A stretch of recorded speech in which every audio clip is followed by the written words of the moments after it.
ओम मुनित्रयं नमस्कृत्य तदुक्तिः परिभाव्य च वैयाकरणसिद्धान्तकौमुदीयं विरच्यते। सर्वेभ्यः श्रोतृभ्यः नमः। अस्माभिः गतपाठे यद्यत् पठितं तदेकवारं स्मरामः। वैयाकरणसिद्धान्तकौमुदी इत्याख्यस्य ग्रन्थस्य तत्र संज्ञाप्रकरणे वयं भवामः। अस्य प्रकरणस्य तत्र 32 पाठः गतपाठः प्रवृत्तः। तस्मिन् पाठे अस्माभिः पठितं यत् ऋवर्णस्य 30 भेदाः भवन्ति, एवमेव लुवर्णस्यापि 30 भेदाः भवन्ति। तत्र 18 भेदाः ऋवर्णस्य भवन्ति, 12 भेदाः लुवर्णस्य भवन्ति। उभयोः अपि वर्णयोः तत्र ऋलुवर्णयोर्मिथः सावर्ण्यं वाच्यम् इति वार्तिकद्वारा सावर्ण्यात्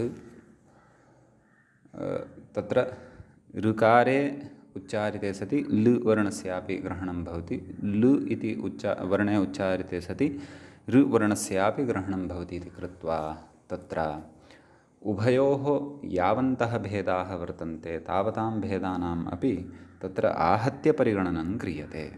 अतः ऋ इति तत्र 30 प्रकारवान् भवति, अर्थात् तस्य 30 भेदाः भवन्ति। एवमेव लुवर्णस्यापि 30 भेदाः भवन्ति इति। ततश्च एचः 12 नाम एचामपि 12 भेदाः एव भवन्ति वस्तुतः इत्यत्र एव अस्माकं विचारः प्रचलति अधुनापि। तत्र एकारस्य ऐकारस्य ओकारस्य औकारस्य तु तत्र परस्परं सवर्णसंज्ञा न भवति इति। तत्र मूले उक्तं यत् अय्यौच् इति सूत्रारम्भसामर्थ्यात्, नाम अय्यौच् इति सूत्रम् अतः एव पृथक् आरब्धं। यदि एकारद्वारा अथवा ओकारद्वारा क्रमशः ऐकारस्य अपि च औकारस्यापि ग्रहणं भवति स्म, तर्हि अय्यौच् इति कथनस्य अपेक्षा एव का स्यात्। एवम् एतावत्पर्यन्तमेव सूत्राणां निर्माणं कुर्यात्। परन्तु तथा न कृतवान् सूत्रकारः। अय्यौच् इति पृथक् सूत्रं तेन रचितम्। अतः एतत् पृथक् सूत्रद्वारा तत्र इदं ज्ञायते यत् अनयोः परस्परं सवर्णसंज्ञा न भवति, नाम एकार ऐकारयोः ओकार औकारयोः। तत्रैव विचारः प्रचलति। तत्र अग्रे तदेव अय्यौच् इति सूत्रारम्भसामर्थ्यात् इति मूले उक्त्वा ततः तेन एचः 24 संज्ञाः स्युः इति नापादनीयं, नाम एचां तत्र 24 भेदाः भवन्ति इति तु अस्माभिः न शङ्कनीयम्, एतादृशी शङ्का न कर्तव्या इत्युच्यते। एवं किल। तत्र व्याख्यात्रा केचन विचाराः आरब्धाः। तत्र कश्चन पूर्वपक्षः उपस्थापितः, उत्तरपक्षत्वेन तस्य समाधानं चापि कृतं। गतपाठे अस्माभिः तत्र पठितम् अच् इच् एच् इत्यादि प्रत्याहारास्तु ङकारेण एव निर्वाह्याः न च एचोयवायावः इत्यत्र यथासङ्ख्यार्थम् अय्यौच् इति सूत्रम् अस्तु इति वाच्यम्। तत्र स्थानेन्तरतमः इति सूत्रेण एव निर्वाहस्य वक्ष्यमाणत्वात् इति भावः इति तत्र कस्यचन पक्षस्य तत्र उपस्थापनं कृतं। तस्य पक्षस्य उपस्थापनं कृत्वा तत्र उक्तं तथा नास्ति भोः, अय्यौच् इत्यस्य सूत्रस्य अपेक्षा अस्ति एव। अतः तत्र उक्तं वस्तुतस्तु अय्यौच् इति सूत्राभावे वृथ्रादैच् नैवाभ्यां पदान्ताभ्यां पूर्वौ तदाभ्यामैच् पृथावैच इदुतौ इत्यादौ एङ्ग्रहणापत्तौ एदेतोः अपि ग्रहणे प्रसक्ते तन्निवृत्त्यर्थम् ऐच् प्रत्याहारः आवश्यकः इति तदर्थम् अय्यौच् इति आरम्भणीयम् एव इति एतावत् पर्यन्तम् अस्माभिः गते पाठे पठितम् आसीत्। अत्र अन्तिमा या पङ्क्तिः अधुनैव मया पठिता, गतपाठे च अस्माभिः सम्यक्तया अवगता, तस्याः पङ्क्तेः अवगमनम् अपेक्षितम् अस्ति अग्रे विद्यमानस्य विचारस्य अवगमनाय। अपि च इदं सर्वमपि वयं व्याख्यातुः अनुरोधेन, नाम व्याख्यात्रा उक्तमिति कृत्वा अस्माभिः अपि एतत् पठ्यमानं वर्तते। वस्तुतः मूलस्य अभिप्रायः तु अस्माभिः ज्ञातः एव। मूले अत्र इदमेव वक्तुम् इष्टम् अस्ति, एकारस्य ऐकारस्य ओकारस्य औकारस्य च परस्परं तत्र सवर्णसंज्ञा न भवति सति स्थानसाम्ये अपि अथवा सति प्रयत्नसाम्ये अपि अनयोः परस्परं सवर्णसंज्ञा न भवति इति अस्माभिः एतावानेव विषयः अत्र वर्तते। परन्तु अग्रे तत्र विशिष्टाः युक्तयः, विशिष्टाः विचाराः केचन पूर्वोत्तरपक्षपूर्वकम् अस्माकं पुरतः व्याख्यात्रा उच्यमानाः सन्ति। अतः एतान् विचारान् भवन्तः शृण्वन्तु, शक्यं यदि अवगच्छन्तु, यदि नापि अवगमिष्यन्ति इतः ऊर्ध्वं, कुतः ऊर्ध्वं, यत् एकारस्य ऐकारस्य ओकारस्य औकारस्य च परस्परं सवर्णसंज्ञा न भवति, इतः ऊर्ध्वं सद्यः नापि अवगमिष्यन्ति तर्हि अपि क्लेशः नास्ति।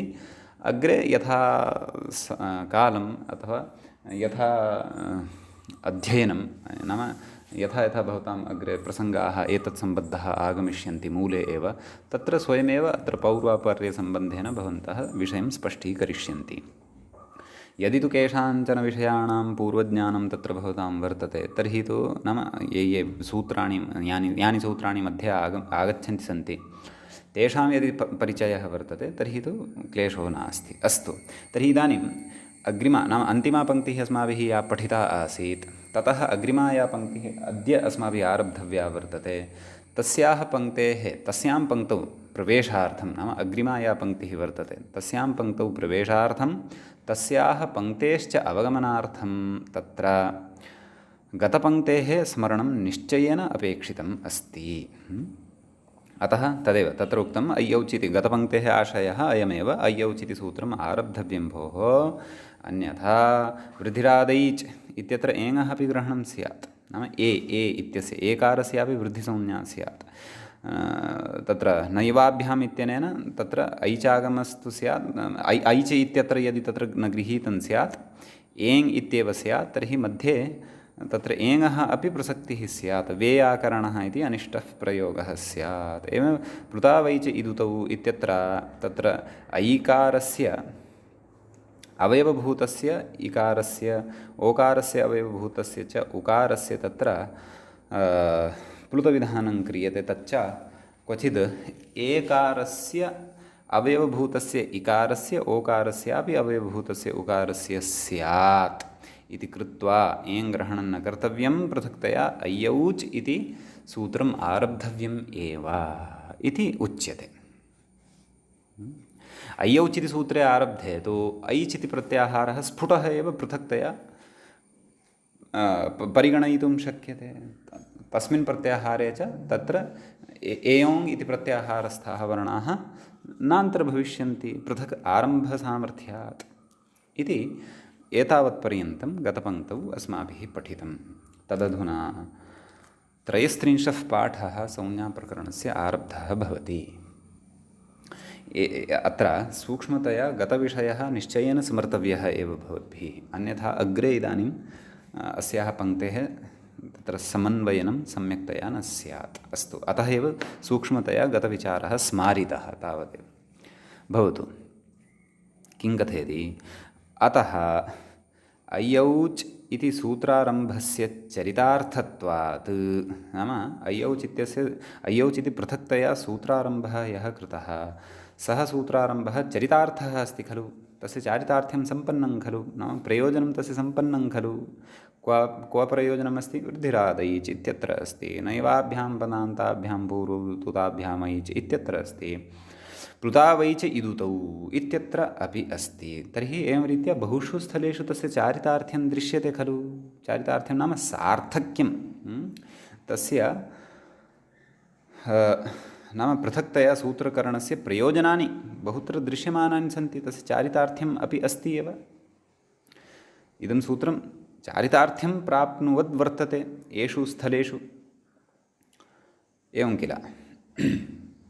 तर्हि तत् कथयति, अतः अय्यौच् इति सूत्रारम्भस्य नाम इति यत् सूत्रारम्भः कृतः तस्य चरितार्थत्वात् एदैतोः ओदौतोश्च मिथः सावर्ण्य अभावसाधकत्वकथनम् अनुपपन्नम् एव इति कश्चन विचारः उक्तः। नाम तत्र अनुपपन्नं नाम न उपपन्नं न सिद्धम् असिद्धम् इति वा अस्य अर्थः वक्तुं शक्यते। उपपत्तिः सिद्धिः एवमेव उपपन्नं सिद्धम् अनुपपन्नम् असिद्धम् इति एवं खलु। नाम यदि भवन्तः अय्यौच् इति सूत्रारम्भं वृद्धिरादैच् नयवाभ्याम् इत्यादिषु सूत्रेषु चरितार्थम् अवगच्छन्ति, अय्यौच् इति आरम्भः तत्र चरितार्थः अस्ति इति यदि भवन्तः कथयन्ति तर्हि तु अय्यौच् इति सूत्रारम्भः तत्र एदैतोः ओदौतोश्च नाम एकारस्य ऐकारस्य च ओकारस्य औकारस्य च मिथः परस्परं साधकत्वकथनम् अनुपपन्नम् एव। नाम अत्र अनयोः परस्परं सावर्ण्यं न भवति इति अय्यौच् इति सूत्रारम्भद्वारा अस्माभिः वक्तुं न शक्यते। मूले यदुक्तं किमुक्तम् अय्यौच् इति सूत्रारम्भसामर्थ्यात् तथा वक्तुं न शक्यते। एतद् बालमनोरमाकारस्य वासुदेवदीक्षितस्य एव मतं वर्तते। नाम अय्यौच् नाम अय्यौच् इति यत् सूत्रं वर्तते तत् सूत्रं एतस्य सिद्धान्तस्य ज्ञापने कस्य सिद्धान्तस्य ज्ञापने नाम एकारस्य ऐकारस्य ओकारस्य औकारस्य च परस्परं सवर्णसंज्ञा न भवति इति एतस्य सिद्धान्तस्य ज्ञापने कदा ज्ञापकं भवितुम् अर्हति स्म यदि एतत् स्थलं विहाय अन्यत्र अय्यौच् इति सूत्रस्य चारितार्थ्यमेव नास्ति। केवलम् एतदर्थमेव अय्यौच् इति सूत्रम् आरब्धं यत् एयोङ् इत्यनेन सह तस्य समानता न भवतु, सावर्ण्यं न भवतु, सवर्णसंज्ञा न भवतु इति कदा वक्तुं शक्यते स्म यदि अय्यौच् इत्यस्य सूत्रस्य भिन्नस्थले क्वचित् चारितार्थ्यं न अभविष्यत्। परन्तु तथा तु नास्ति। अय्यौच् इति सूत्रं तु अन्यत्रापि चरितार्थं वर्तते एव खलु, तस्य चारितार्थ्यम् अन्यत्र अस्माभिः दृष्टमेव खलु। वृद्धिरादैच् नयवाभ्याम् एवं किल, अपि च प्लुतावैच इदुतौ इत्येतेषु सूत्रेषु अय्यौच् इति सूत्रस्य प्रचुरम् अस्माभिः प्रयोजनं दृष्टम्।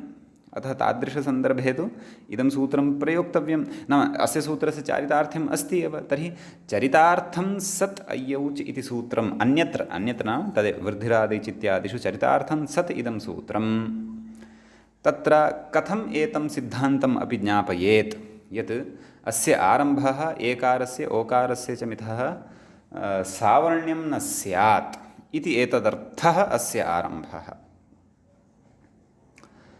यदि अन्यत्र अस्य अवकाशः वा अथवा चारितार्थ्यमेव न स्यात् तदा अस्तु, एतेन आरम्भद्वारा अस्माभिः तत्र अयं सिद्धान्तः अथवा इदं अस्माकं कृते ज्ञापकं लभ्यते यत् एकारस्य ओकारस्य च ऐकारः औकारः च सवर्णः न भवति इति समीचीनं। परन्तु अन्यत्र चारितार्थ्यापन्नं सत् इदं सूत्रम् इदानीं तत्र एदैतोः ओदौतोश्च मिथः सवर्णसंज्ञा न स्यात् इति नियमे इदानीं ज्ञापकं भवितुं नार्हति। तद् अस्याः पङ्क्तेः अभिप्रायः, सः अस्याः पङ्क्तेः अभिप्रायः। एवं खलु। इदानीं पुनः पङ्क्तिं पश्यन्तु, अवगमनं भविष्यति। अतः इति सम्बन्धः गतपङ्क्तौ वर्तते। अतः इत्यस्य सम्बन्धः अथवा गतपङ्क्त्या वर्तते, नाम तस्य अन्यत्र चारितार्थ्यमस्ति इति कृत्वा अतः नाम अस्मात् अथवा एतस्मात् अय्यौच् इति सूत्रारम्भस्य चरितार्थत्वात् एदैतोः ओदौतोः मिथः सावरण्याभावसाधकत्वकथनम् अनुपपन्नमेव। अतः एकारस्य ऐकारः ओकारस्य औकारः च सवर्णः न भवति इति इतोपि तत्र सुदृढं नाभूत् इति एवं रीत्या कथयितुं न शक्यते। कुतः? तस्य अन्यत्र चारितार्थ्यमस्ति। आं, तर्हि एवं यदि वर्तते तर्हि तु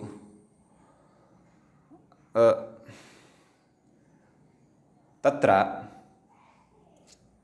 उभयोः सावर्ण्यं स्यात् न वा? उभयोः सावर्ण्ये सति तत्र शास्त्रे अनिष्टता स्यात्, एवं किल? नाम उभयोः नाम कयोः? एकारस्य ऐकारस्य ओकारस्य औकारस्य च अनयोः उभयोः परस्परं सावर्ण्यं वस्तुतः नापेक्षितमेव। यथा अनयोः सावर्ण्ये सति तत्र अनिष्टताः जायन्ते। एकारं निमित्तीकृत्य यत्र कार्यं ऐकारं निमित्तीकृत्य यत्र कार्यं भवति तत्र एकारेण अपि कार्यं भविष्यति। एकारं निमित्तीकृत्य यत्र कार्यं भवति तत्र ऐकारस्य ग्रहणे ऐकारे गृहीते सत्यपि कार्यं भविष्यति, एवं किल? अतः तत्र अग्रे तत्र समाधानं कथयति। किं कथयति? एदैतोः औदौतोश्च नाम एकारस्य ऐकारस्य ओकारस्य औकारस्य च मिथः सावर्ण्याभावस्तु नाम अनयोः परस्परं सावर्ण्यस्य अभावः यः वर्तते सः अभावः तु वृद्ध्रादैच् इत्यादौ क्वचिद् ऐज् ग्रहणात् अदेङ्गुणः इत्यादौ क्वचिद् एङ् ग्रहणाच्च सुनिर्वाहः इति। नाम अनयोः तत्र सावर्ण्यस्य अभावः एव यदि वक्तव्यः तत्र अन्याः अपि युक्तयः बह्व्यः सन्ति इत्यर्थः। सावर्ण्यस्य अभावः सावर्ण्याभावः इति। काः युक्तयः? तेषु तत्र एकां युक्तिं कथयन् अस्ति। किं? वृद्धिरादैच् इत्यादौ क्वचिद् ऐज् ग्रहणात् इत्यादौ तत्र आदिशब्देन तत्र अन्यानि अपि स्थलानि अष्टाध्याय्यान्तानि अस्माभिः ग्राह्यानि, येषु तत्र ग्राह्याणि येषु तत्र ऐच् इत्यस्य ग्रहणं कृतं भवति। यथा तत्र वृद्धिरादैच् इत्यत्र आदैच् इति पठितमेव खलु। अतः कथयति एदैतोः ओदौतोः च मिथः सावर्ण्यस्य अभावस्तु वृद्धिरादैच् इत्यादौ क्वचित् ऐच् ग्रहणात् नाम क्वचित् सूत्रकारेण स्वयमेव सूत्रेषु ऐच् इति पठितं वर्तते। अदेङ्गुणः इत्यादौ क्वचित् एङ् ग्रहणाच्च सुनिर्वाहः क्वचित् च नाम क्वचित् अदेङ्गुणः इत्यत्र एङ् एव पठितवान्, एवमेव एङ् ह्रस्वात् सम्बुद्धेः क्वचित् नाम एवं रीत्या आदिग्रहणेन एङ् इत्यादौ इत्युक्तं खलु। तत् आदि इति शब्देन तत्र अन्यानि स्थलानि अपि नाम अन्येषु सूत्रेषु पठितः एङ् शब्दः अपि ग्राह्यः। एवमेव वृद्धिरादैच् इत्यत्रापि उक्तं वृद्धिरादैच् इत्यादौ इत्यत्रापि आदिशब्देन अन्यत्र ऐच् शब्दः पठितः। तानि स्थलानि अपि अत्र अवगन्तव्यानि इति। किं कथयति? इत्यादौ क्वचित् एङ् ग्रहणाच्च क्वचित् एङ् ग्रहणाच्च सुनिर्वाहः इति। नाम अनेनैव ज्ञायते यत् सः क्वचित् एङ् इति पठति क्वचित् ऐच् इति पठति। यदि सवर्णता एव उभयोः अपेक्षिता स्यात् तर्हि सर्वत्र एङ् इत्येव वा पठेत् अथवा सर्वत्र ऐच् इत्येव वा पठेत्। तद् कथयन्नस्ति अग्रिमायां पङ्क्तौ। पश्यन्तु किं कथयति? अन्यथा सर्वत्र एङ् ग्रहणमेव ऐज् ग्रहणमेव वा कुर्यात् इति। वृद्धिरादैङ् इत्येव अदेङ् इतिवत् अथवा वृद्धिरादैच् इतिवत् अदैच् गुणः इति वा कथयेत्। परन्तु तथा कृतवान् वा सः? न खलु। सः अपेक्षानुसारं यत्र ए ओ इति एतौ एव वर्णौ अपेक्षितौ तदर्थं एङ् इति पठितवान्। यत्र ऐ औ इत्येतौ एव वर्णौ अपेक्षितौ तदर्थम् ऐच् इत्येव पठितवान्। अतः सूत्रकारस्य एतस्य अभिप्रायस्य अनुगुणमेव अस्माभिः अत्र निर्णेतुं शक्यते यत् तत्र एदैतोः ओदौतोः नाम एदैतोः ओदौतोश्च मिथः सवर्णसंज्ञा न भवति, सावर्ण्या भावः भवति इत्यर्थः। सति सावर्ण्ये तु काः आपत्तयः भवन्ति इति अस्माभिः पूर्वं दृष्टमेव किल। एवं किल सुनिर्वाहः नाम सुकरतया सरलतया निर्वाहः भवितुम् अर्हति कस्य सावर्ण्या भावस्य इत्यर्थः। एवं किल। अन्यथा सर्वत्र एङ् ग्रहणमेव ऐच् ग्रहणमेव वा कुर्यात् इति पठितं। ततः अग्रे किं कथयति तावतैव चतुर्णां ग्रहणासम्भवात् इति। नाम तावता एव नाम पृथक् पृथक् रीत्या क्वचित् एङ् ग्रहणं क्रियते क्वचित् ऐच् ग्रहणं क्रियते। चतुर्णां ग्रहणासम्भवात् नाम चतुर्णां युगपत् ग्रहणं न भवति इति। नाम एङ् इत्युच्चार्यते सति तत्र ए ओ इति आभ्याम् ऐ औ इत्यनयोः ग्रहणस्य असम्भवः भवति, न गृह्यते। कुतः सावर्ण्यं न भवति इति सिद्धान्तः पुरतः आगच्छति इति। एवम् ऐ औ इति उच्चार्यते सति ए ओ अनयोः ग्रहणं न भवति, कुतः सावर्ण्यं न भवति तयोः इति कृत्वा नाम आचार्यस्य तत्र पृथक् पृथक् स्थाने एङ् अथवा ऐच् इति व्यवहारद्वारा इदम् अस्माभिः निर्णेतुं शक्यते अथवा अयं सिद्धान्तः अत्र अस्माभिः ज्ञातव्यः इति कथयति। अग्रे कथयति अतः एच् एङ् इति प्रत्याहारद्वयग्रहणसामर्थ्यात् एदैतोः ओदौतोश्च न मिथः सावर्ण्यम् इति। अतः सूत्रेषु पृथक्तया यत् एच् अपि च एङ् इति प्रत्याहारद्वयस्य पाठः दृश्यते तत्र एतत् प्रत्याहारद्वयस्य पाठसामर्थ्यादेव अनयोः नाम तत्र एदैतोः ओदौतोश्च मिथः सवर्णसंज्ञा न भवति। एकारस्य ऐकारः ओकारस्य च औकारः सवर्णसंज्ञकः न भवति इति वासुदेवदीक्षितमहोदयस्य बालमनोरमाकारस्य मतम् अस्ति। सः कथयति तस्य कथनम् इदमस्ति यत् मूले अत्र उक्तवान् अस्ति भट्टोजिदीक्षितः यत् ऐऔच् इति पृथक् सूत्रारम्भसामर्थ्यादेव ए ऐ ओ औ इत्यनयोः सवर्णसंज्ञा न भवति इति यदुक्तं तथा नास्ति वस्तुतः। सः कथयति कुतः ऐऔच् इति नाम ऐऔच् इति सूत्रारम्भस्य तु पृथक् पृथक् स्थानेषु चारितार्थ्यम् अस्ति एव। तर्हि पृथक् स्थाने चारितार्थ्यं यदि तस्य अस्ति तर्हि अन्यत्र चरितार्थं सद् इदं सूत्रं पुनः कस्यचित् अन्यस्य न्यायस्य ज्ञापने तत्र पुनः वारद्वयं चरितार्थं भवितुं नार्हति इति। तर्हि अन्यत्र नाम ऐऔच् सूत्रस्य अन्यत्र प्रयोजनम् अस्ति इति कृत्वा क्व वृद्धिरादैच् नयवाभ्याम् इत्यादिषु यदस्माभिः पठितं तेषु स्थलेषु अस्य सूत्रस्य प्रयोजनम् अस्ति इति कृत्वा अस्य प्रकृते नाम अनयोः उभयोः एकारस्य ऐकारस्य ओकारस्य च औकारस्य सवर्णसंज्ञार्थं पुनः प्रवृत्तिः न भवति। तर्हि अत्र अनयोः मिथः सवर्णसंज्ञा तु अस्माभिः सूत्रकारेण तत्र क्वचित् ऐच् इति ग्रहणं यद् कृतं वर्तते क्वचिच्च एङ् इति ग्रहणं यद् कृतं वर्तते तद् ग्रहणसामर्थ्यादेव अत्र अनयोः परस्परं सवर्णसंज्ञा न भवति इति निर्णयः स्वीकर्तव्यः इति कथयति।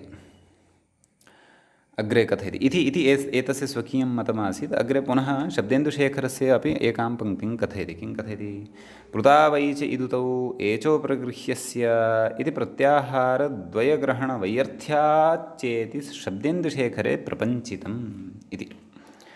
पश्यन्तु पृथावैच इदुतौ इति सूत्रम् अस्माभिः गतपाठे विस्तरेण पठितमेव किल न वा। कथयति पृथावैच इदुतौ ततः अग्रे किं कथयति एचो प्रगृह्यस्य इति। साक्षात् अग्रिममेव सूत्रं भवति अष्टाध्याय्यां षडुत्तरशततमं सूत्रं भवति द्वितीयपादस्य अष्टमाध्यायस्य द्वितीयपादस्य किं प्लुता वै च इदुतौ इति। तदुत्तरं सूत्रं भवति एचो प्रगृह्य स्यादूराद्धूते पूर्वस्यार्धस्यादुत्तरस्येदुतौ इति ततः अग्रिमं सूत्रं भवति। समीचीनं। तस्मिन् अग्रिमे सूत्रे पश्यन्तु, तस्य सूत्रस्य आरम्भः कथम्? एचो प्रगृह्यस्य नाम एचः अप्रगृह्यस्य। गतसूत्रं किम् आसीत् अथवा अस्ति अष्टाध्याय्यां? नाम इतः साक्षात् एतस्मात् सूत्रात् गतसूत्रं किं? प्लुता वै च इदुतौ इति। तत्रापि ऐचः इति षष्ठ्यन्तं पदं वर्तते। अग्रिमे अस्मिन् सूत्रे एचः इति षष्ठ्यन्तं पदं वर्तते। एवं किल? अतः यदि तत्र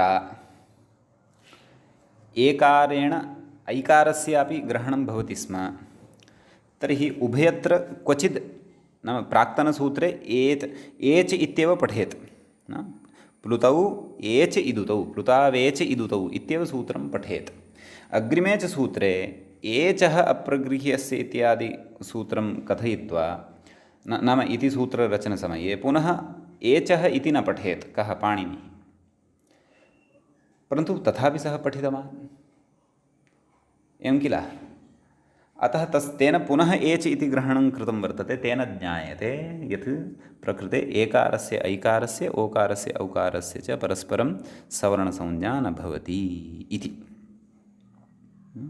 अन्यथा प्लुता वै च इदुतौ एचो प्रगृह्य स्यादूराद्धूते पूर्वस्यार्धस्यादुत्तरस्येदुतौ इति सूत्रद्वये तत्र प्राक्तनसूत्रे केवलः एच् वा अथवा ऐच् वा इत्यनयोः कस्यचित् एकस्य पाठः कर्तव्यः आसीत्। तस्मात् पाठात् अग्रिमसूत्रं प्रति तत्र तस्य अनुवर्तनं भवितुम् अर्हति स्म। तथापि सः गतसूत्रौ ऐचः इति पठति, गतसूत्रे ऐचः इति पठति, अग्रिमसूत्रे एचः इति पठति। ऐच् एचोः भेदः अस्ति खलु कश्चन। अतः आचार्यस्य एतादृशव्यवहारेण अपि ज्ञायते यत् तत्र एकारस्य ऐकारस्य ओकारस्य औकारस्य च परस्परं सति स्थानसाम्ये सति प्रयत्नसाम्ये अपि सवर्णत्वं न भवति इति आशयः अस्ति अत्र अस्याः पङ्क्तेः। नाम प्लुता वै च इदुतौ एचो प्रगृह्यस्य इति अत्र किञ्चिदेव द्वितीयं सूत्रं किञ्चिदिव उक्तं, दीर्घं सूत्रम् अस्ति, तच्च मया उक्तमेव समग्रम्। एचो प्रगृह्यस्य इति प्रत्याहारद्वयग्रहणवैयर्थ्याच्च इति शब्देन्दुशेखरे प्रपञ्चितं। नाम एतस्य प्रत्याहारद्वयस्य ग्रहणस्य वैयर्थ्यं स्यात्, प्रयोजनमेव न स्यात् यदि एतेषाम् एकारस्य ऐकारस्य ओकारस्य औकारस्य च यदि मिथः सवर्णसंज्ञा स्यात्। व्यर्थं तर्हि स्यात् खलु? नाम एचो प्रगृह्यस्य इत्यस्मिन् सूत्रे एचः ग्रहणमेव व्यर्थं स्यात्। अतः सूत्रकारेण तत्र सूत्रकारस्य बह्व्यः युक्तयः वर्तन्ते, याभिः युक्तिभिः अस्माभिः अयं सिद्धान्तः आविष्कर्तुं शक्यते यत् अत्र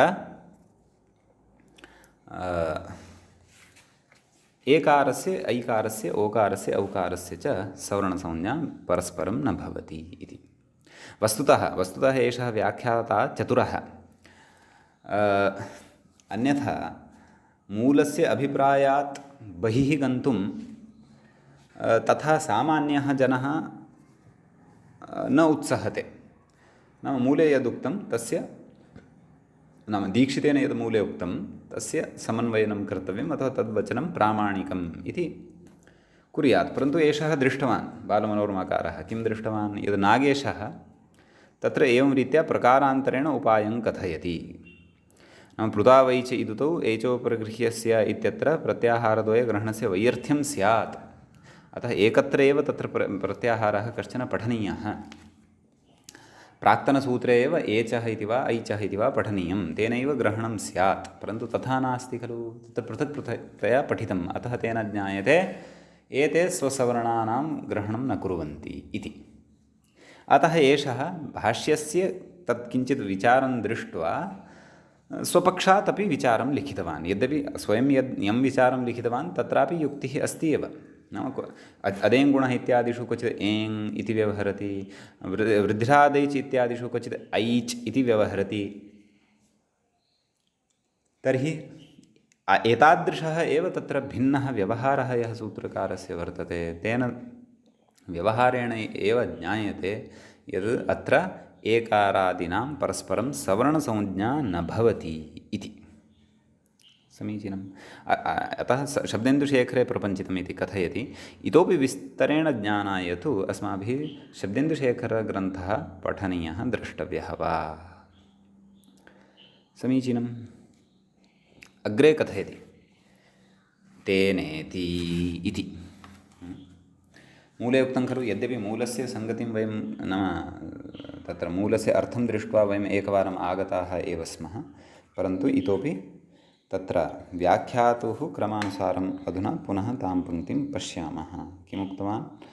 तेनेति इति कथयति खलु। नाम एदैतोः ओदौतोश्च मिथः सावर्ण्यभावेन इत्यर्थः इति कथयति। मूले यदुक्तं तेन एचः चतुर्विंशतेः संज्ञाः स्युः इति नापादनीयम् इत्युक्तं खलु। अतः अनयोः सवर्णसंज्ञायाः अभावेन अग्रे कथयति नापादनीयम् एवं किल, नाशङ्कनीयं न आशङ्कनीयं, नाम तादृशी शङ्का तत्र न कर्तव्या इति।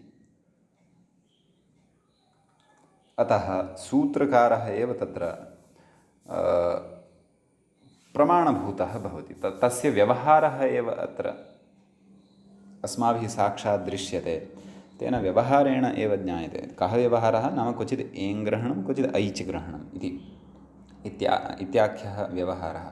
क्वचिच्च एच् ग्रहणं क्वचित् ऐच् ग्रहणम् इति एतादृशः च व्यवहारः यः दृश्यमानः वर्तते, तेन व्यवहारेण वयं तत्र वक्तुं शक्नुमः यत् अत्र एतेषां परस्परं सवर्णसंज्ञा न भवति इति।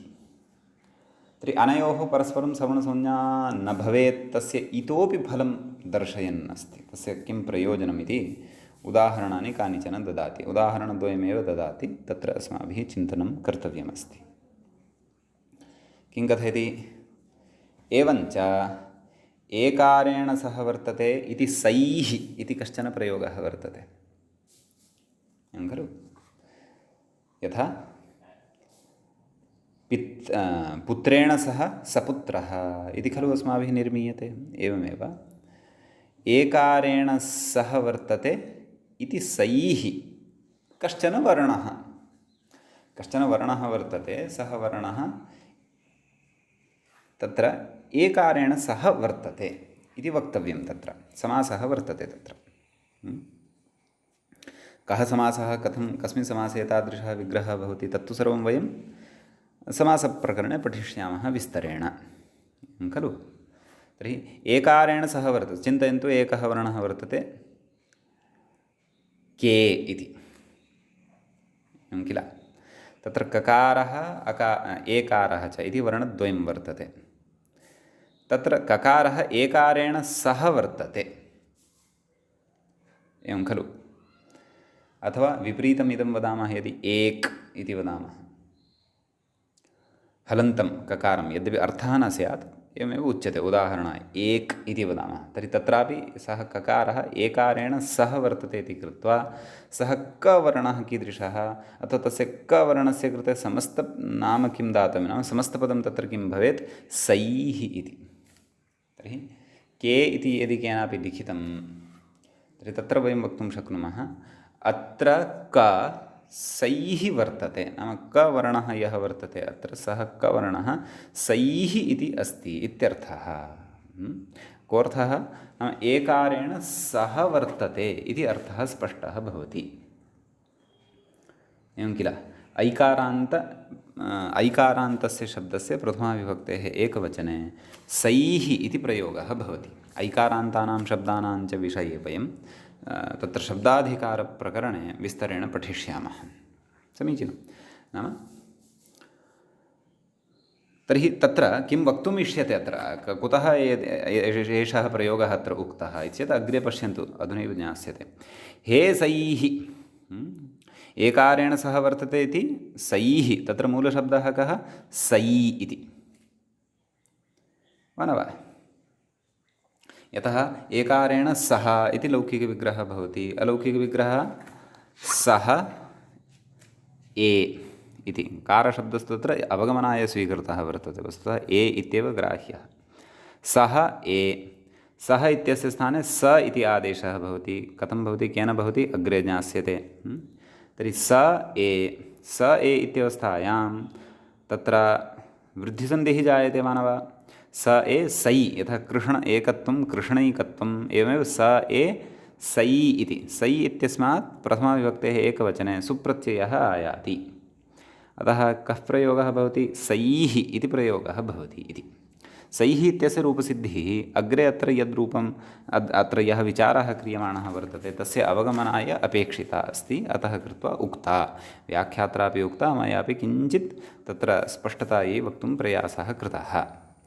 कथयति, हे सैः, नाम सैः, सै इति शब्दस्य तत्र सम्बोधने एवं रीत्या रूपं भवति, हे सैः।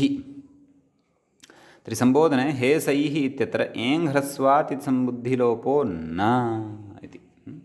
एङ् ह्रस्वात् एङ् ह्रस्वा सम्बुद्धौ इति किञ्चन सूत्रं वर्तते, षड्लिङ्गप्रकरणे अस्माभिः पठिष्यते। तेन सूत्रेण सम्बुद्धिलोपो न भवति, नाम सम्बुद्धेः लोपो न जायते अत्र इत्यर्थः। कुतः, यतः तत्र एङन्तादेव सम्बुद्धेः, सम्बुद्धिः तत्र सुप्रत्ययस्य नाम भवति। यः सुप्रत्ययः तत्र सम्बोधने उत्पन्नः भवति, सम्बोधने उत्पन्नस्य सुप्रत्ययस्यैव सम्बुद्धिः इति नाम भवति इत्यर्थः। एवं किल। अतः किमुच्यते चेत् अत्र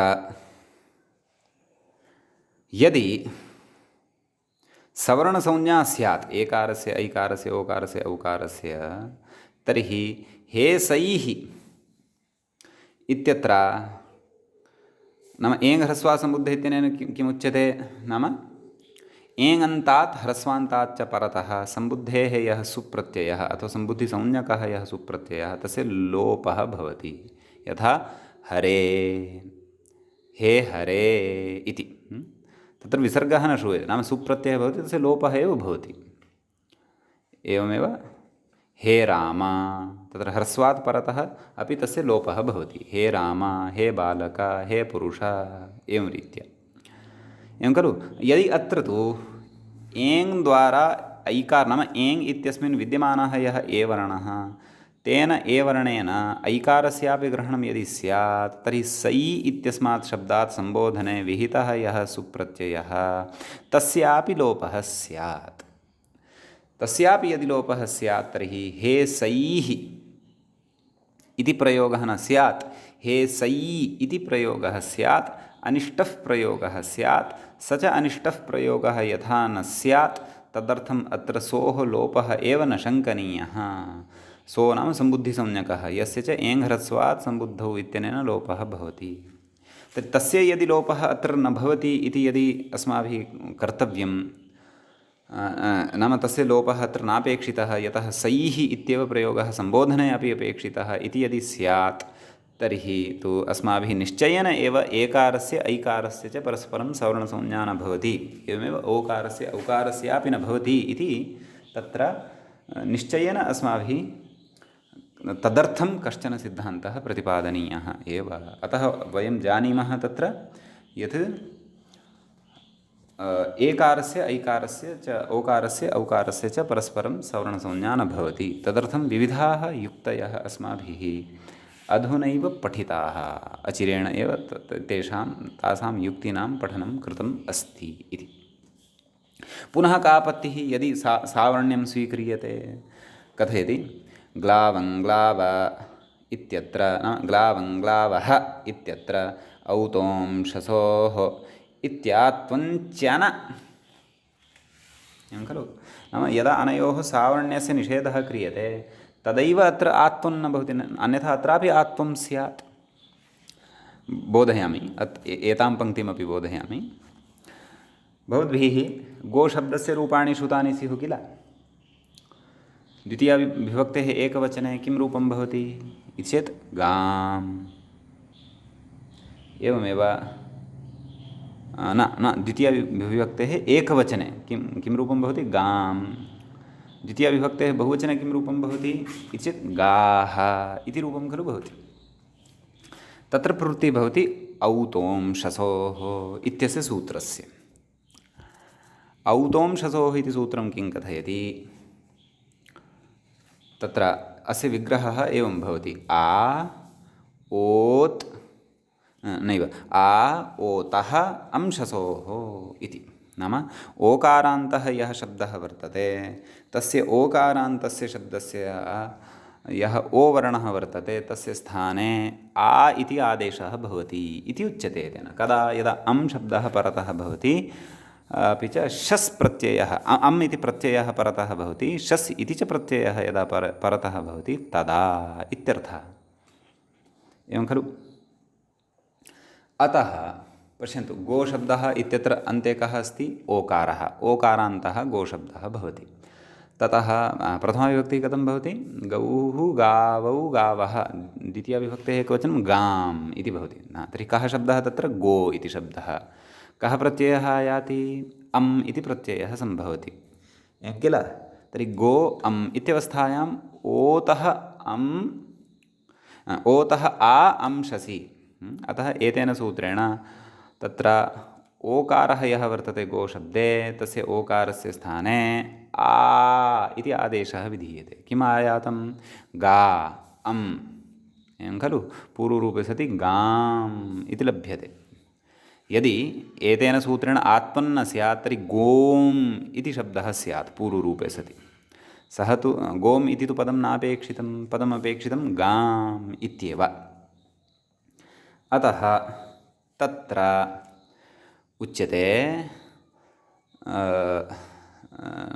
गाम् इति साधितम्। इदानीं प्रकृतम् अनुसरामः। ग्लावम् इति प्रयोगः वर्तते, एवं खलु। तर्हि तत्र कथयति, किं कथयति नाम अत्रापि यदि एङः एकारस्य ऐकारस्य ओकारस्य औकारस्य च यदि साम्यं स्यात्, एकारस्य साम्ये सति का आपत्तिः स्यात्, एतदर्थं गत उदाहरणम् अस्माभिः दृष्टं, गतम् उदाहरणं दृष्टम्। इदानीम् ओकारस्य औकारस्य च यदि सवर्णसंज्ञा स्यात् तर्हि का आपत्तिः स्यात्, तदर्थम् अत्र उच्यमानं वर्तते ग्लावम् इति। ग्लावम् इत्यत्र कः मूलशब्दः भवति, अत्र ग्लौ इति मूलशब्दः भवति। किमन्तः सः शब्दः इति चेत् औकारान्तः शब्दः भवति। ग्लौ इत्यस्मात् शब्दात् अम् इति प्रत्ययः विधीयते। ग्लौ अम् इत्यवस्थायाम् औ इत्यस्य स्थाने आवादेशः भवति, एचोयवायावः। ग्ल आव् अम् ग्लावम् इति प्रयोगः सिद्ध्यति। एवमेव बहुवचने अपि तत्र शस् प्रत्ययः भवति, द्वितीया बहुवचने। ग्लौ शस्, शसः अस् अवशिष्यते, औ स्थाने आवादेशः ग्लाव् अस् ग्लावस्, सस्य रुत्वे विसर्गे सति ग्लावः इति प्रयोगः भवति, एवं किल। एवं तर्हि तत्र ग्लावम् इत्यत्र पश्यन्तु आदौ, यदि तत्र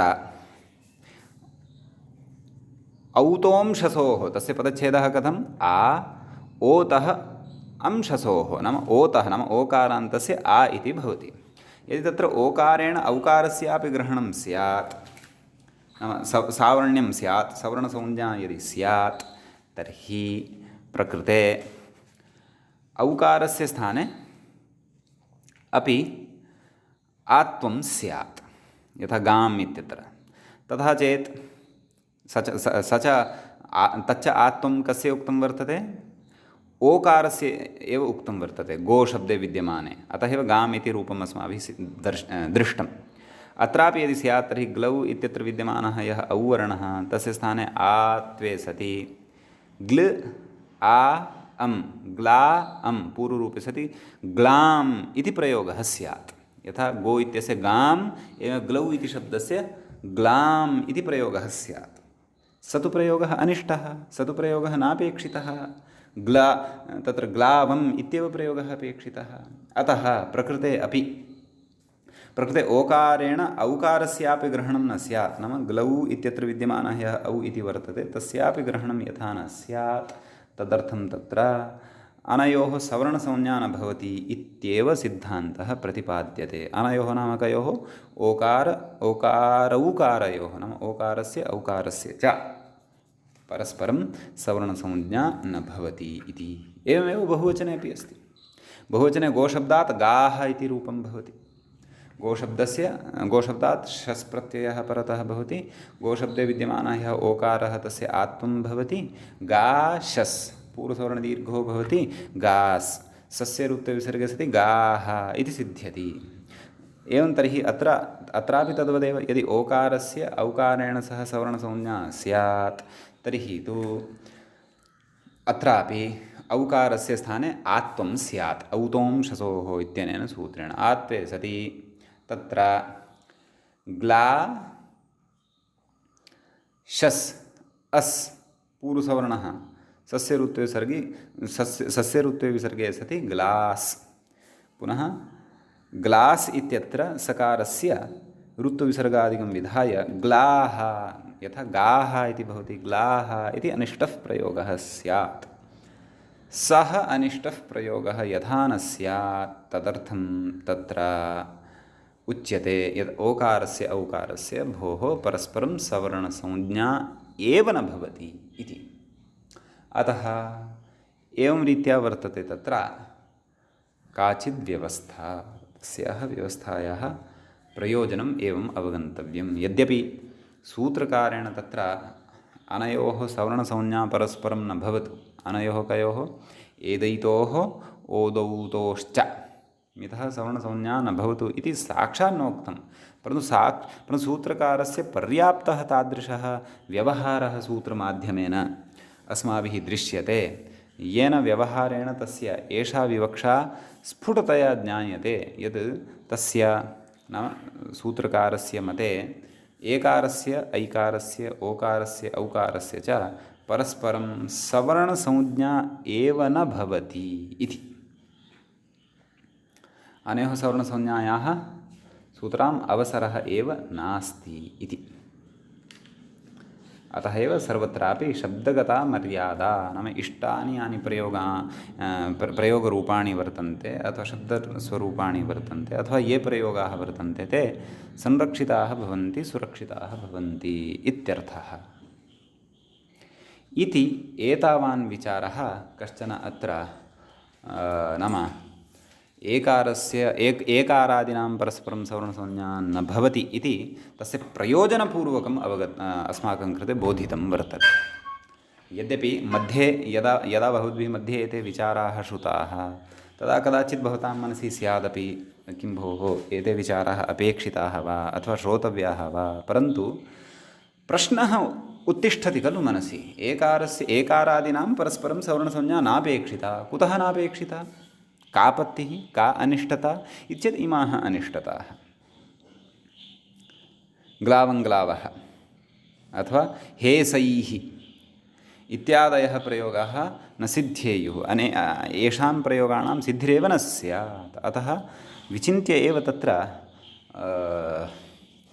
विद्वद्भिः तत्र सूत्रकारस्य अभिप्रायं दृष्ट्वा अयं निर्णयः स्वीकृतः वर्तते यत् अत्र परस्परं सवर्णसंज्ञा एव न भवति इति। भवतु नाम तत्र उच्चारणस्थानस्य साम्यं, भवतु नाम तत्र प्रयत्नसाम्यम् अपि इति। क्वचिच्च उच्चारणस्थानादीनां समानता नास्ति, तथापि सवर्णसंज्ञा वर्तते। कुतः? यतः अपेक्षितं शब्दान्वाख्यानम् अस्माकं सविधे तत्र लभ्येत। तत्र अपेक्षानुसारं वयं शब्दानाम् अन्वाख्यानम् अथवा व्यवस्थां कर्तुं यथा शक्नुयाम। तदर्थं तत्र एते विषयाः अस्माभिः ज्ञातव्याः एव भवन्ति इति।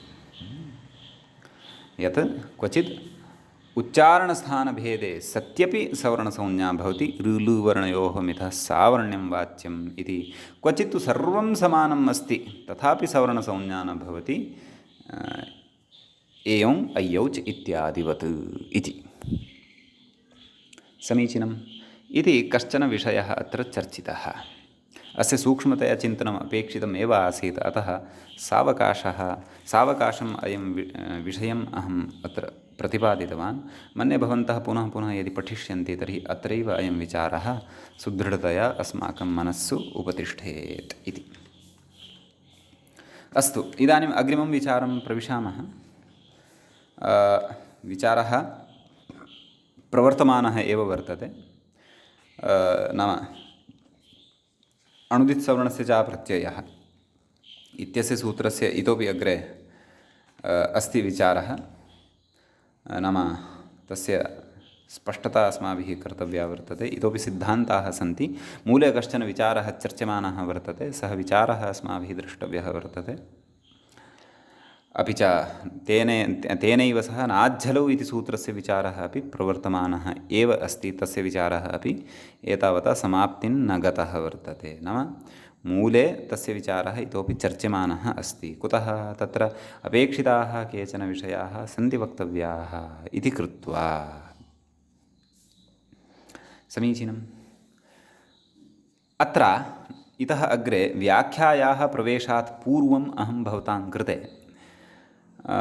अग्रिमं मूलभागं तत्र अस्य सूत्रस्य यद् अवशिष्टं वर्तते तं किञ्चित् नाम तं भागं किञ्चित् सरलतया वदामि आदौ एव। नाम पङ्क्तेः स्थूलार्थं कथयामि। सूक्ष्मतया तु अस्माभिः व्याख्यायां यदा प्रवेक्ष्यते ततः परं तत्र आसां पङ्क्तीनां व्याख्यानं करिष्यते, अथवा व्याख्याता व्याख्यानं करिष्यति, वयम् अवगमिष्यामः, अवगन्तुं यत्नं करिष्यामः इत्यर्थः। भवतु तर्हि व्याख्याता तु अग्रे उक्तं किं स्यादेतत् हकारस्य आकारस्य च सवर्णसंज्ञा स्यात्, एतत् सर्वम् अपि पश्चात् मूलं प्रति आगच्छन्तु। किमुक्तं? नाज्झलौ इति सावर्ण्यनिषेधः अथवा सावर्ण्यनिषेधो तत्र सन्धिवशात् ओ इति श्रूयते। यद्यपि विसर्गः अपि तत्र निर्दुष्टः एव। यतः वाक्यम् अस्ति, वाक्ये सन्धिकार्यम् अथवा संहिताद्वारा सन्धिकार्यं विवक्षाधीनं भवति इति। अस्तु, तर्हि किं कथितवान्? नाज्झलौ इति सावर्ण्यनिषेधः यद्यपि सामाम्नायिकानामेव, एवं किल, आक्षरसमाम्नायिकाः के भवन्ति इति चेत् प्रत्याहारसूत्राणि भवन्ति, एवं खलु। अतः कथं तेषाम् आक्षरसामाम्नायिकाः एते इति नामकरणं जातं? नाम आक्षरसमाम्नायिकत्वेन ते कथं गृह्यन्ते इति व्युत्पत्तिपूर्वकं व्याख्याता अस्मान् बोधयिष्यति। अतः वयमपि विस्तरेण व्याख्यायामेव द्रक्ष्यामः। सद्यः तु आक्षरसामाम्नायिकानामेव अर्थात् प्रत्याहारसूत्राणाम् अथवा प्रत्याहारसूत्रेषु पठिताः सन्ति ये वर्णाः तेषां वर्णानाम् इति एतम् एव केवलम् अर्थं वयं बुद्धौ स्थापयामः अस्य पदस्य। कस्य पदस्य? आक्षरसमाम्नायिकानामेव इत्यस्य पदस्य। अस्तु, तर्हि पुनः पठन्तु पङ्क्तिं। किं कथयति? नाज्झलौ इति सावर्ण्यनिषेधः यद्यपि आक्षरसमाम्नायिकानामेव, नाम अयं निषेधः तत्र प्रत्याहारसूत्रेषु पठिताः सन्ति ये स्वराः, किञ्च पठिताः सन्ति ये पठितानि सन्ति यानि व्यञ्जनानि, तेषां स्वराणां तेषां व्यञ्जनानामेव अयं निषेधो भवति इत्यर्थः। अग्रे कथयति, तथापि हकारस्य आकारो न सवर्णः इति। नाम आवर्णः यः वर्तते तस्य आवर्णस्य न पूर्वं किमुक्तवान्? हकारस्य, नाम यः हवर्णः वर्तते, अकुः विसर्जनीयानां कण्ठः इति कण्ठस्थानीयः, अपि च विवृतप्रयत्नवान्, विवृतं स्वराणाम् ऊष्मणां च इत्युक्तेः। अतः तस्य हकारस्य आकारः, नाम आ इति दीर्घः आकारः पठितः, अतः एव मध्ये अवग्रहद्वयं स्थापितम् अस्ति। अवग्रहम् अवगच्छन्ति किल? तत्र कश्चन किञ्चन चिह्नं भवति अथवा कश्चन चिह्नविशेषः भवति। एकस्य अकारस्य ज्ञापनाय सकृत् स्थाप्यते, नाम एकवारमेव इदं चिह्नं स्थाप्यते।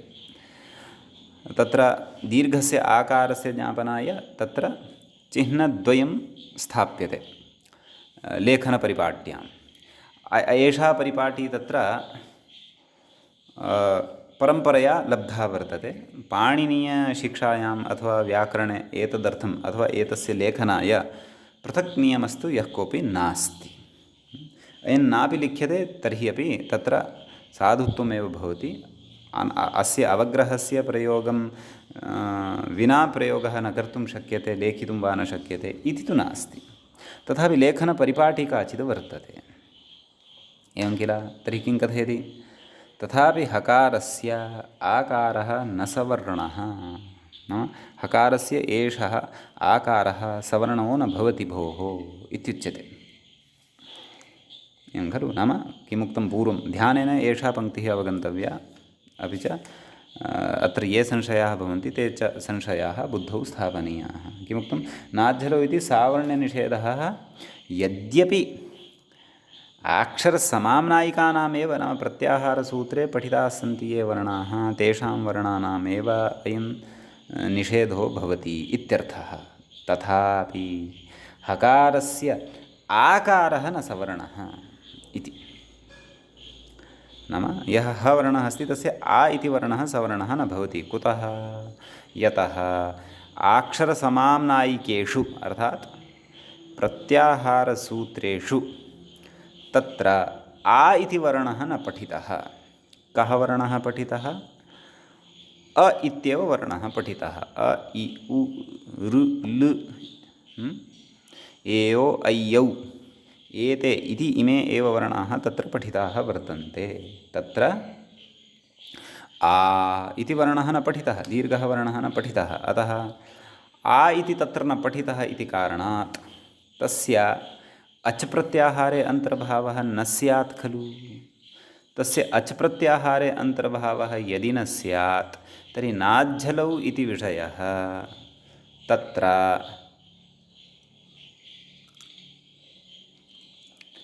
स्वराणां व्यञ्जनानाञ्च निषेधस्य कृते न प्रवर्तेत इति। नाम दीर्घस्य आकारस्य ह इति व्यञ्जनस्य च सवर्णसंज्ञायाः निषेधः नाज्झलौ इत्यनेन सूत्रेण तदा एव खलु वक्तुं शक्यते यदि तत्र आ इति दीर्घः वर्णः तत्र अच् प्रत्याहारे अन्तर्भवति, नान्यथा। एवं खलु? अतः अत्र आ इति वर्णः तु अच् प्रत्याहारे न दृश्यते खलु, न वा? तत्र तु ह्रस्वः अ इति एव वर्णः दृश्यते। अतः एषः अच् प्रत्याहारे नान्तर्भवति इति कृत्वा नाज्झलौ आसहि नाम अच् अपि च हल् एते ये वर्तन्ते, नाम स्वराः व्यञ्जनानि च यानि वर्तन्ते एतेषु परस्परं सवर्णसंज्ञायाः निषेधः एव न स्यात् नाज्झलौ इत्यनेन। तेन किं स्यात्? तेन हकारस्य आकारस्य अथवा आकारहकारयोः परस्परं सवर्णसंज्ञा स्यात्। तर्हि तेन किं स्यात्? तर्हि तेन यथा दधिहरति इत्यत्र अस्माभिः पठितम् इको यणचि इति भवति, तादृशी एव अनिष्टता, सैव अनिष्टता इति तु न कथयामि। यथा दधिहरति इत्यत्र तु तत्र हकारस्य साम्यं अकारेण सह क्रियते, ह्रस्वेन अकारेण सह क्रियते, न तु दीर्घेण अकारेण क्रियते इत्यपि स्मर्तव्यं। दीर्घेण णत्वं भविष्यति, एवं किल? अतः तथा यदि नाज्झलौ इत्यस्य सूत्रस्य प्रवृत्तिरेव न स्यात्, प्रकृते च सावण्यस्य निषेधः नाम सावण्यस्य निषेधः नाज्झलौ इत्यनेन सूत्रेण न स्यात्, तर्हि तु तत्र क्वचित् अनिष्टता भविष्यति। यदि आकारहकारयोः सवर्णसंज्ञा स्यात् तर्हि तु क्वचित् अनिष्टता भविष्यत्येव। सा अनिष्टता क्व भविष्यति इति एतं विचारं वयम् अग्रे पठिष्यामः। विश्वपाभिः इत्यस्य प्रयोगस्य रूपसिद्धिः तर्हि न भविष्यति इति एतं विचारम् अग्रिमे पाठे एव पठिष्यामः।